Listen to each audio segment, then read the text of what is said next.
নমস্কার বন্ধুরা, আজকে আমি বানাবো শুটকির বড়া, শীতলের বড়া। তার জন্য লাগবে পেঁয়াজ কুচি, রসুন বাটা, কোয়াশের পাতা ধুয়ে রেখেছি। এটা লাউ পাতা দিয়ে হবে আর কুমড়ো পাতা দিয়েও হয়, তা আমাদের কিন্তু দুইটাই নেই আমার কাছে কোয়াশ পাতা আছে, তার জন্য কোয়াশ পাতা দিয়ে বানাচ্ছি। আর চালের গুঁড়ো ভিজিয়ে রেখেছি নুন আর হলুদ দিয়ে, লঙ্কা বাটা, আর ঝাল আপনাদের মানে কতটুকু লাগবে ওই অনুযায়ী দেবেন। আর শুটকি ভিজিয়ে রেখেছি।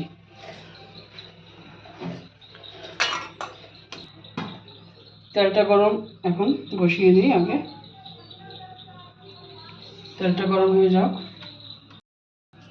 তেলটা গরম হয়ে গেছে, এখন পেঁয়াজটা ছেড়ে দিচ্ছি।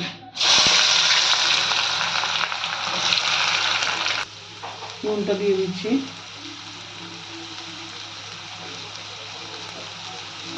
হলুদটা দিয়ে দিচ্ছি, একসঙ্গে নুন আর হলুদটা দিয়ে দিচ্ছি। এখন একটু ভেজে নেব পেঁয়াজটাকে। পেঁয়াজটা ভাজা হয়ে গেছে, এখন একটু রসুন দিয়ে দিচ্ছি। রসুনটাকে একটু ভেজে নেব।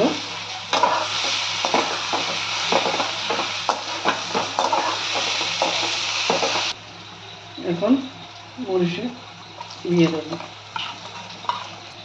এখন মরিচের পেস্টটা দিয়ে দেবো, ভালো মতো কষিয়ে নেব।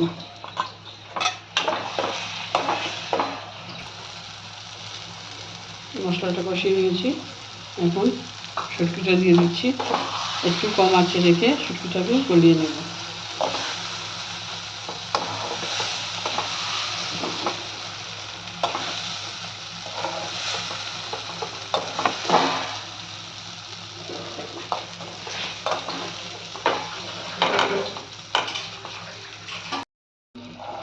শুটকিটা গলে গেছে, এখন ভালো মতো ভেজে নেব যত সময় তেলটা রিলিজ হয় না। আমার শুটকির মশলাটা রেডি হয়ে গেছে, চাটনিটা। এখন আমি নিভিয়ে দেবো, তারপরে ঠান্ডা হওয়ার পরে পাতার মধ্যে ভরবো। চাটনিটা ঠান্ডা হয়ে গেছে, এখন পাতার মধ্যে ভরে নেব।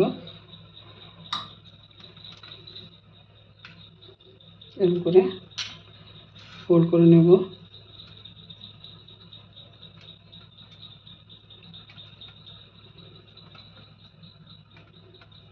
সবগুলো এরকম করে বানিয়ে বানিয়ে রাখবো।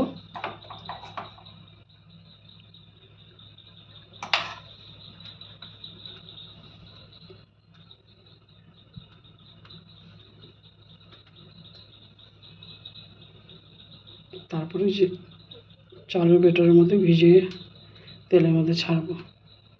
ওইটা আপনি বেসন দিয়েও করতে পারবেন, আমি চালের গুঁড়ো দিয়ে করছি, মচমচা হবে তার জন্য। তেলটা গরম বসিয়ে দিয়েছি আর গরম হয়ে গেছে। এই যে চালের গুঁড়োটা দিয়ে ভিজিয়ে এর মধ্যে ছেড়ে দেবো।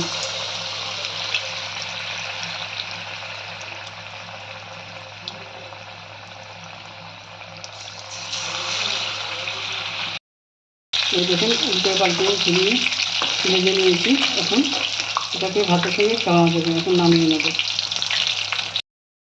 এই যে বন্ধুরা, আমার শুটকি বড়াটা রেডি হয়ে গেছে। এটা ভাতের সঙ্গে খাবেন, খুবই ভালো হয়।